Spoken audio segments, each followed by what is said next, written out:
Hello and welcome to Wait, It Gets Better, the improvisational storytelling podcast, where every week a few friends get together with their randomly designed, randomly come up with story elements and smash them together like some kind of story meatloaf. I am, of course, Levi. I'm Reed. And I'm Seth. And we are here to continue telling you this story. How's it going, guys? Well, would you say we would do anything for the story, but we won't do that, whatever that is? I don't know what you're referencing. I'm so sorry. The story Meatloaf, a Meatloaf song. Oh, I don't listen to Meatloaf, sorry. Okay, sorry. Anyways. I was thinking more of like the food, less of the band. Okay. So last week we started the prequel to Trouble in Party Town. So this was the prequel. We determined it was before the break. If you haven't listened to Trouble in Party Town, go listen to that and you'll understand that story. But last week we had Pantheon, prequel, and beginning scene. Does someone want to give the synopsis? The Pantheon is kind of a set of unnamed creatures of indeterminate power who were kind of given this slice of reality in order to test out, to see if their method of creation could produce a result that would be better than the creator, right? And I likened it kind of to like a human to a fly. What's right for the human is different than what's right to the fly. So just because these gods, there's two of them, were in opposition to the creator doesn't necessarily mean this whole world is evil. It just means it's different, right? And, a person isn't going to bother themselves with the wants and desires of a mouse, but a mouse isn't going to bother itself with the wants and desires of a flea. You know what I mean? So there's that just kind of reality.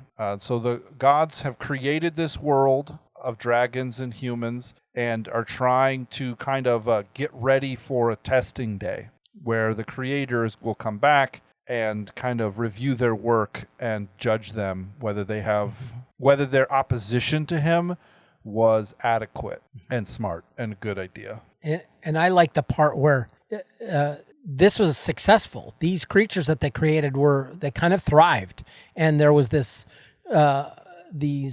two sentient species, the dragons and the humans, that worked well together. And there were a number of different things about them. But because they were so successful and they were kind of chuffed, as the British might say, about how well they had done, they tended to put a lot of their own attributes kind of leaked over into their creation. Right. And because of these two guys, what were they? Shaban and Chauvin? Yeah, that sounds right. They had some disagreements, and as a result, the creatures that they were, yanking around on the chain, so to speak, they had a tendency to disagree with each other too, kind of battles of wills going on. Absolutely. And then there was the prequel part of it, and Reed, you had that. Yeah, just that this kind of setting that this was in the pre-breaking. So this was during the time when they were the dragons and the humans were flourishing and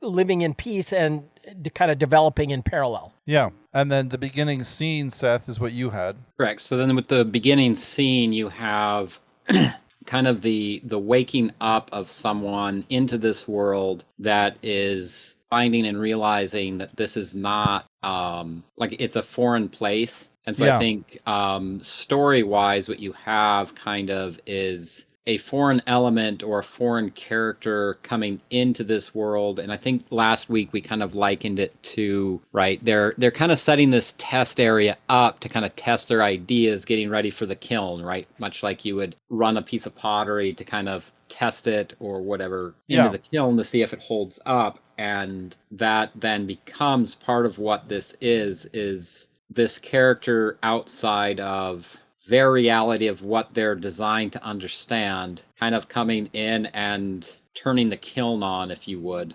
Yeah, absolutely. By kind of objectively kind of observing and inputting things into motion that start some of the process that become what in the last story becomes the breaking and, kind of puts it through the fire, as it would. Absolutely. So what story elements did you guys have for this week? I had Wise Old Man. I have villain sidekick. I have hero. Ooh, I want to hear about the hero. Is it the guy from the beginning scene, Seth? It is the guy from the beginning scene. Let's hear it. So if this makes sense, and we can change it if you want, if it makes sense to change it, because I don't know what you might have for Wise Old Man. It just struck me that you might have had an idea for this. But my idea was that, so he comes in and he's kind of looking at the way this world is set up and starts giving critique, right? And it's starting to get like people to think and act outside of kind of that, this is how we've always done it, right? Yeah. And in this case, it's just they've always done it that way because it was kind of designed into having that mold, right? And so it starts testing, the edges of how it actually functions, and kind of starts down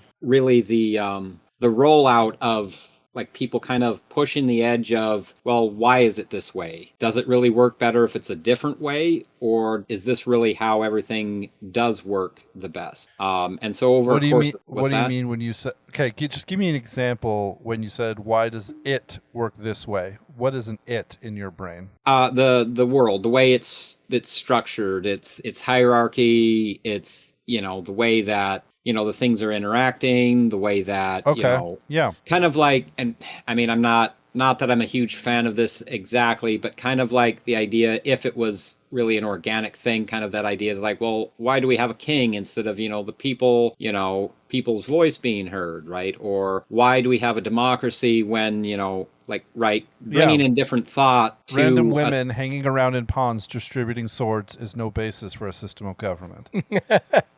Yeah, that about sums it up. Yeah, exactly. Yeah. And so I think that it would be an interesting idea for him to be the hero, even though that from this world's perspective, he's not it's a different way to see the hero in the sense that, because I would say the way and what he kind of puts into motion starts in something that is very traumatic, as opposed to and how that gets shaped. I kind of have the idea for it here, but he seems to be, in the way that this world or these gods of this world might look at it, to be very traumatic to what has been set up, right? Right.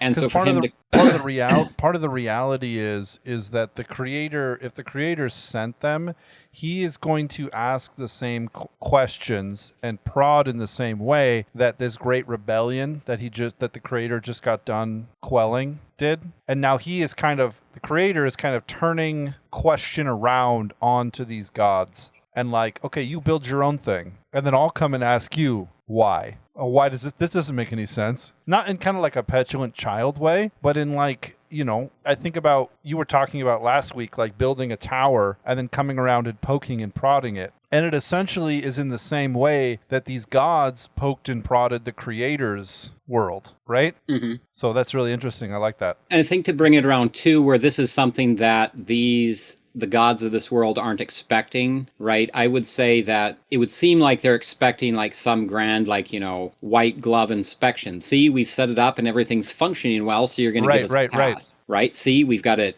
everything, all the cogs and wheels work together, and it's just like, a perfect utopia, and there's no, kinks in it because it's, we've made it to work well. And so kind of like absolutely. An idea that instead of like doing a, white glove inspection, right? Inserting, let's say, his own agent, to put it in that way, and how much this character is getting like direct info from the creator, I would say that would probably be limited, but it just kind of unless we think that would make sense, but I don't really want to put it that way. Yeah, I like the fact that he's the agent, but getting info straight from him, I don't think. Because part of it is, these gods, these creatures, the creator and these gods, they all function long form. They don't function. So the creator has been developing the kind of situations needed to ask for our hero to ask the questions he's going to ask since the beginning. He's been creating, putting the situations. So it's not like the prophets of old, like the prophets in the Old Testament, where God's like, hey, go and do this thing. And then he's like, okay. And he goes and does that thing. it's more because since he's also the hero, where he has kind of been raised in a specific place to ask the questions at the time that they're appropriate. Does that make sense? Yeah, That's how I kind of see it. But I mean, it's your hero, so you get to decide. Yeah, and then kind of what I was thinking too with it is it's kind of like the idea, because at least from my memory and what I learned of some history, part of it is kind of like during the Revolutionary War when the British finally surrendered, right? The one guy was going to surrender to Washington, right? And Washington sent out a lower captain or general to accept the surrender. Yeah. Right? It had been humiliated by that British general before. And so it was kind of like almost kind of like a stab back at him that's like, I'm going to have you humble yourself before this person that you humiliated. Yeah, absolutely. Kind of idea. So it's like, instead of just doing that, kind of taking this, world idea, he sends his own creature, right, that they would have despised the idea of, right, or pushed against that, to be the one that kind of comes in and pokes the fire at what they've done. Yeah, right? I like So that. Instead of coming in himself, that they're expecting, right, because they're trying to put themselves on his level, he's taking, let's say, the lowly creature from what he had done and interplaces them there to kind of bring that humility structure. So that's why I would say some of that is structuring him as the hero in the broad sense of that. But then I would say it's such a stab in the back because it's like the creator's like, well, I'm going to use the human being like biomass that you created to create the thing that is going to test you. I'm not going to come in as a separate thing. I'm going to like work inside of the world that you made to show you that whatever the answer is. Yeah. Cool. So this feeds really well into the, are you done, Seth? This feeds really well into the wise old man. Okay, the one other thing that I was going to add with it is, in reference to this being the prequel, what I was going to interplace here is because he comes in, he kind of then he learns the language and starts like educating himself to like what's going on, and then starts writing critique and kind of interplacing commentary into the public sphere about what's going on. And so kind of like basing this as well, kind of in a sense, kind of like I mentioned it earlier, the American Revolution, right? Where you have the founders and they kind of gathered a lot of like the old stuff and didn't just take Plato's idea or Aristotle's idea, but were kind of gathering, all the great thoughts on this to kind of boil out how to best mix that to make it work so that they could kind of overlap the errors or kinks that the other people had. And so in this way, this character becomes something that then later on in the Party Town, when Party Town sets itself up, right? I kind of also envision that being kind of like an American Revolution idea, right? You have the different kind of founders, and this character and his writing become some of the basis that then that kingdom uses to base their work on, right? Absolutely. Yeah. Much in the same way of that. And then the other thing with that is that he would then also be the, say, great, whatever it would be, an ancestor of one of those original people as well. Yeah, I think that's a good idea. So really he's a hero, but he's a hero in thought. He's a teacher. He's a philosopher. He's a puzzler. Makes people think, right? It makes people kind of shift and change their ideas. He's not leading the charge or anything like that. Yeah, because kind of an idea that it's like, it's not so much, and maybe he does, but it's kind of setting up that what he's doing isn't necessarily swooping in and saving the day now, but setting it up that this is the prequel. His thought and process is what's setting up part of what kind of saves the day or gives some structured reorganization to things later on. That was kind of my idea of. Okay, cool. So the wise old man, this hero is not the first person that the creator has sent. In the Dune books, there is a person when Arrakis is being changed over from Harkonnen rule to Atreides rule. There's a person who is determined to be not Herald of the Change. Herald of the Change. Yeah. Basically, they're a person who's like assigned duty is to watch and make sure that everything happens the way it was said it was supposed to happen, right? They don't have any power to do anything necessarily, but they have the power to, if they're there, that means that the emperor is going to hear about it. So you want to deal correctly, or at least semi-honestly in front of them. In the same way, our wise old man is a herald of the change. So he is a witness. He's an observer. He doesn't age. He came into being as soon as the gods had enough society together to, form a crowd. He was there.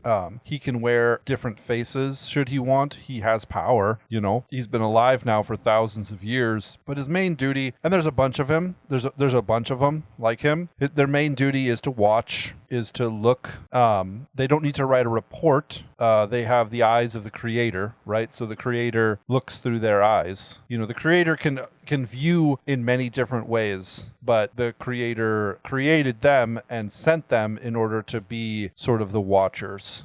It's kind of a little bit how I imagined the wizards in Lord of the Rings. Like originally they weren't there to it wasn't, Gandalf didn't come over to with the notes, find Bilbo, They came over to do other things and were tasked with kind of doing other things. But a lot of it was just kind of watching and guiding. That's what he is.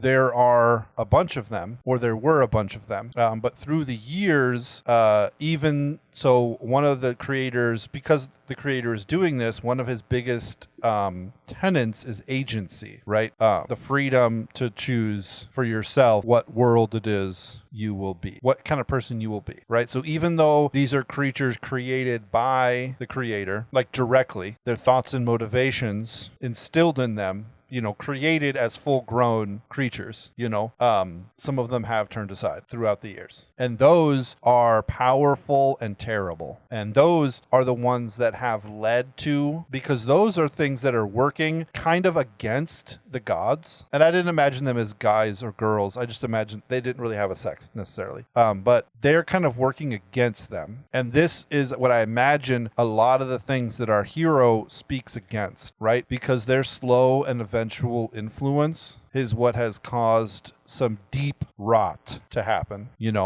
Most of the time, if you're being influenced by one, like at the beginning when they were being influenced by one, it was never be cruel and evil. It was glory. Think of the glory that you could attain if you were to put your name on this discovery. You don't have to live in anyone's shadow, And this is, again, a weakness given to them, passed down to the humans by the gods and their own weakness, right? This personality trait is a thing that was passed down. So this is part of that, what's leading up to the breaking, is that on the outside, the facade is very clean and clear, and, there is no hunger, there's no need for, no one knows how to fight because no one has needed to fight. There's none of that, but there is a deep rot that is kind of has been making its way through. And this wise old man, because there are several layers of them. He is considered the most staunch because he is the most isolationist,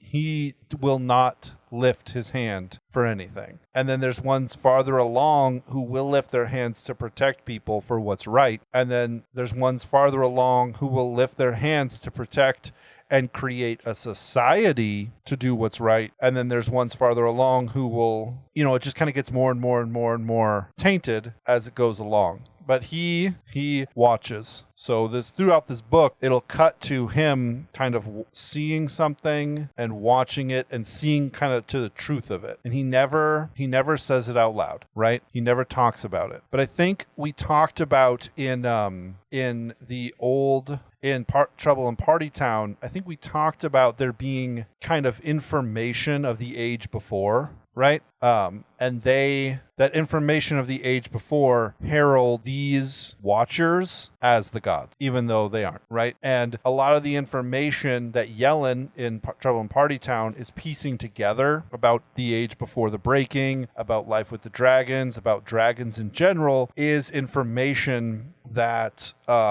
this wise old man, my idea is that he's named after a constellation, that all constellations are named after them. That he kind of, after the breaking, he kind of decides to solidify a bunch of information, maybe produces a number of tomes, and then sort of scatters them throughout the earth to kind of help humans in an offhanded way. He's not going to go and help the lost, wandering humans because that's not his job, but he is going to, okay, well, here, I just had an idea.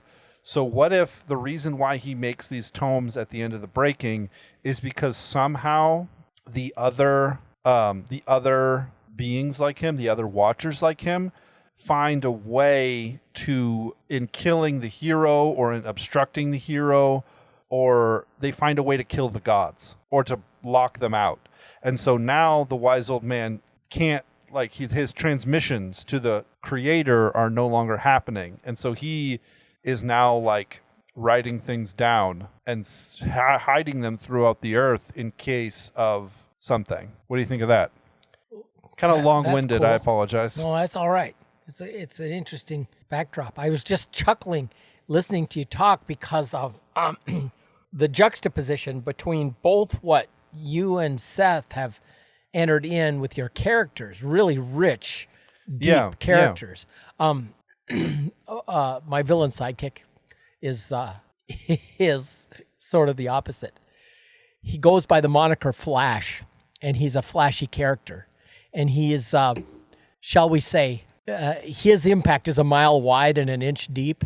He is personally most interested in immediate gratification, his own amusement, his own pleasure, his own comfort.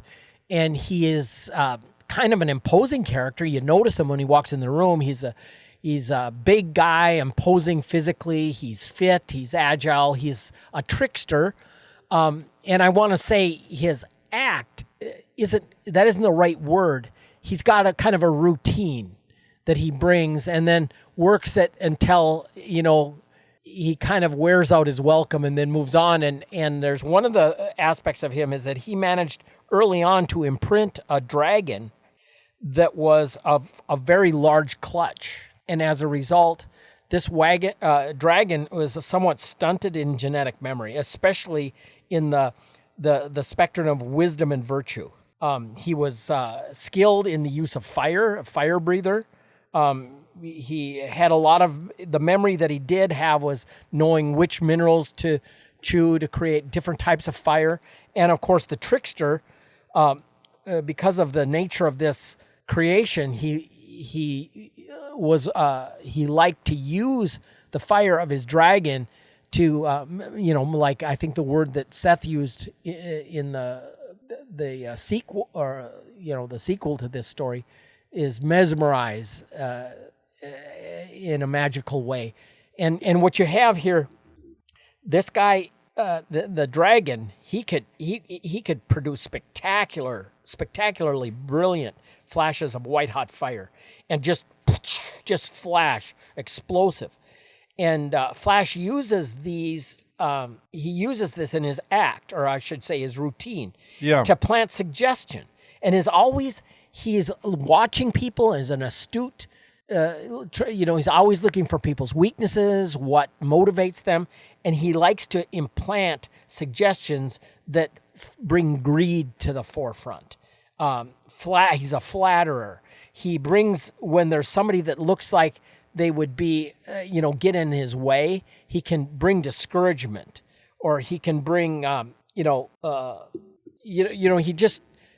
he lifts up in people anything that makes them think in terms of acting he encourages pettiness. He encourages cowardice, and he discourages any actual encouragement toward virtue of any kind. He does, however, lack an imagination, though. So he really needs to, he seeks a kind of I don't think this is conscious in his mind, but he is very much a free agent. But I think he seeks a truly bad guy to attach to. He is a villain sidekick. I mean, he is not the guy that's going to come up with anything earth-wrecking or shattering, or he doesn't even deal in big thoughts like that. He is just kind of a nasty guy who goes and stirs up the community and leaves it less functional. And once he, discourages enough people, and a few people start saying, "Hey, wait a minute, this guy is not good. He's kind of amusing, but he's just not getting anything done for us." And that's when he'll be quick to move on. He and his flashy fire-breathing dragon. But but anyway, he's kind of an entertainer, like I said, but it's mainly he's trying to just weasel his way into a situation so that he can benefit in the short term. And anyway, so that's Flash, and I'm curious to see where he falls into this story. Yeah. One of the things. Okay. Oh, here, let me hear it. So, Okay, so I had an idea here as far as like what's your idea with the Watchers, and you said something about like cutting out like why maybe he is like writing everything down now, right? So if in his eyes, like he understands that the creator is seeing what he's seen, so why would he need to write anything down, right? right. Perhaps because I just mentioned this series the other day, the like Out of the Silent Planet. Yeah. The space trilogy. The space C.S. Lewis's trilogy. yeah. And the idea of that, like it being locked down, right? So if this is like, okay, I'll give you this thing, like almost like a contract, right? And the creator sets out a like parameters, right? So what he decides to do for this test is up to him, right? And you have some of these Watchers that are being corrupted over to the other side, right? Maybe by particular influence of the gods there, right? And so Right. there's like a breach in contract, right, in how it was supposed to work, because that would then look like, right, like if an inspector was coming in and they were being given a bribe to overlook something or to help influence the result in a certain way, Yeah. right? So then there's kind of like a lockdown at a certain point where then it's like, well, you knew for a fact that these were my agents in the inspection and you are bribing them, right? You are trying to alter the outcome, right? And so it gets locked down. Not that the creator can't still see through, but it was kind of like an idea where, like, I don't know, just like in life in general, from, I would say, the Christian perspective, where sometimes it seems like, you know, why is God silent, right? And it's not that he's not there, right? But it might seem like he's disconnected or distant, Yeah. you know, through some kind of a testing period where he wants you to be making the right decisions, but is still there. And perhaps something like that is happening, but that is why then these other two gods are like under house arrest, and perhaps they're not directly influencing, but they've already pulled some of those agents over. And so why the Watchers all get, let's say, accredited as the gods of this world later on, because now those are the power structures that are now in the different veins that people are remembering from antiquity. Yeah. Right? And you have some that are like the wise old man now writing things down because, like, okay, maybe I can't, you know, maybe for some reason that what he thinks the connection is cut off. And so he starts writing the stuff down. Whereas then now you have all the other agents that are pulling the will of these forces now in this world. Does that make sense? I think so. But I think so. I also think of like I think it was Isaiah who prayed for rain a bunch, and then an angel came and said, I was supposed to come like 3 days ago, but I was waylaid by the principality of Persia. That was Daniel. Yeah, exactly. But the idea that like just because the creator can see what he's doing doesn't mean that, you know, it's like that's a theological question all by itself. You know, so the God of the universe sends a messenger down, and that messenger is waylaid by a demon, and that's going to stop Almighty God. Okay. How does that exactly work? You know? But yeah, I think your idea is good. That or the test has started, and so the gods' hands are now tied. I think the test has been going on since they started because of what introducing the. I'm saying that since the hero was born, the grading has started. Yeah. Okay. You know what I mean? Mm-hmm. Yeah, that makes sense. And part of me is thinking that even if this book is like 10 books long, it doesn't end with the creator coming down and being like pass or fail. It's like no. You have to see this entire universe all the way to its own heat death. Then we'll decide. Yeah. So any other interest? I'm liking this, how this is leading up. I have this idea, Reed, with this Flash guy. Yeah. Okay, so help me with this. I'm thinking about two different stories where they show kind of a post-scarcity world, which is kind of what I view a before the breaking, a post-scarcity world, right? The first one is Wheel of Time, the Age of Legend, right? where they don't even know how to do warfare anymore. There's even we're reading through Wheel of Time, and they talk about how Lewis Theron Telamon the dragon like had to read old books and relearn how to use the art of the sword because it just wasn't even a thing, right? And like we know how that breaking happened. People were boring for power. People were trying to get power that was more powerful than the one power, and they found the Dark One. They bored through the seal that sealed him away from the world, and he came back, and that was the breaking, or that was the beginning of the breaking. And then I think about Star Trek, right, which is kind of post-scarcity. The Federation is not a communist rule. It's like a true utopia. It's post-scarcity, but there's still private property, you know. And I think about that, and I'm like, what are we making here? What are we saying that the world is like, and how does Flash fit into that? Because I'm thinking about that, you know. So I don't think it's like the Age of Legend, because the Age of Legend, the fall that they did was truly an accident. They might have some way of knowing, but it was definitely an accident. You know, Lanfear did not know that going through the boring through the seal would release the Dark One. She didn't, right? But what we're looking at is a world that is imperfectly made. So I think it's more of like the Star Trek, which still has a criminal underworld, you know, which still has its tensions between countries and stuff, where like the Age of Legend in the Wheel of Time, from what I understand, is the whole world was at peace, you know? There was nothing. There was no conflict. So I think this world is still very much, still has tension and conflict, you know? But it is kind of at the same level of like post-scarcity kind of resources for everyone, you know, fantastical creations, huge cities, you know, just this kind of crazy place. And then Flash, I'm thinking that he is I'm trying to fit him in. I'm trying to fit him in because I don't know who the villain is of this story. The villain might just be ignorance and selfishness, you know? But you said he's kind of like for hire, like he doesn't like have any loyalty really, right? Right. Okay.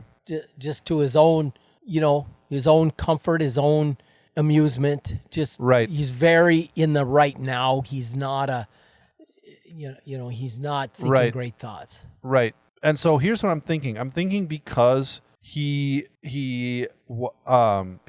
the dragon that he bonded, you said was of a very large clutch, and therefore the genetic memory was very low, and therefore the temperance, which we see happening much later in the Trouble in Party Town between Xander and his dragon, did not happen. Right. In fact, Lance was of such an imposing character that he was able to turn his dragon aside from any direction toward wisdom and virtue. Right. And Right.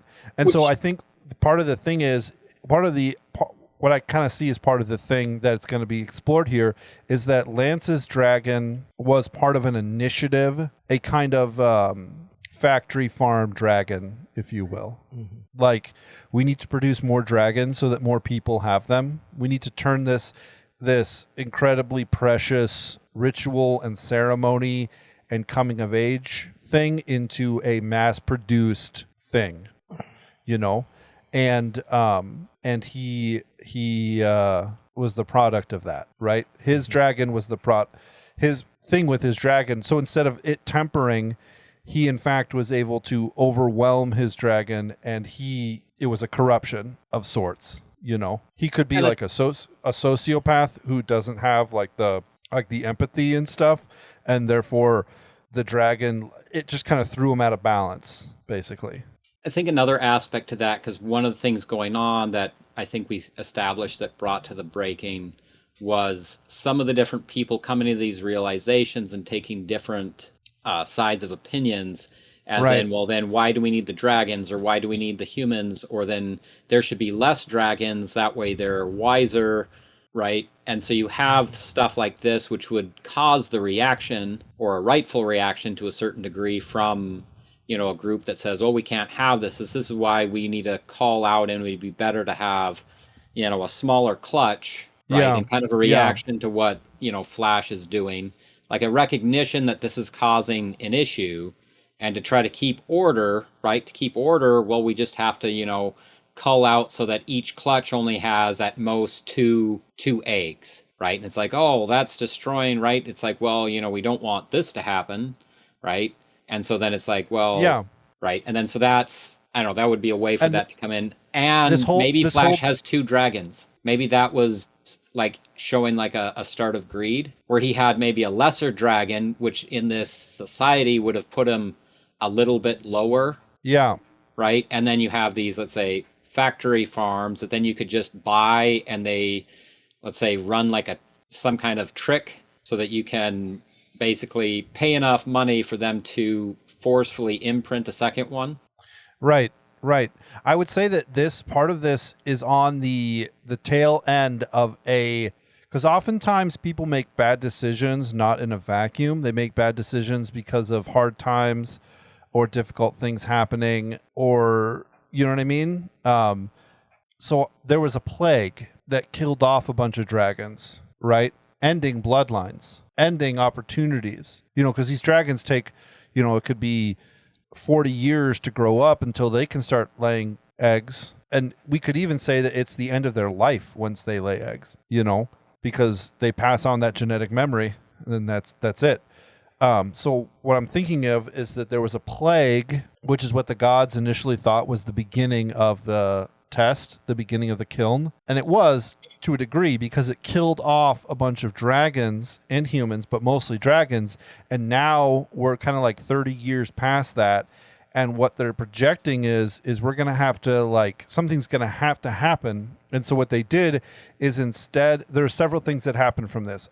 A couple of monastic orders were created of people who, 10 people to a dragon, and the dragon wouldn't bond with any of them. It would just befriend them.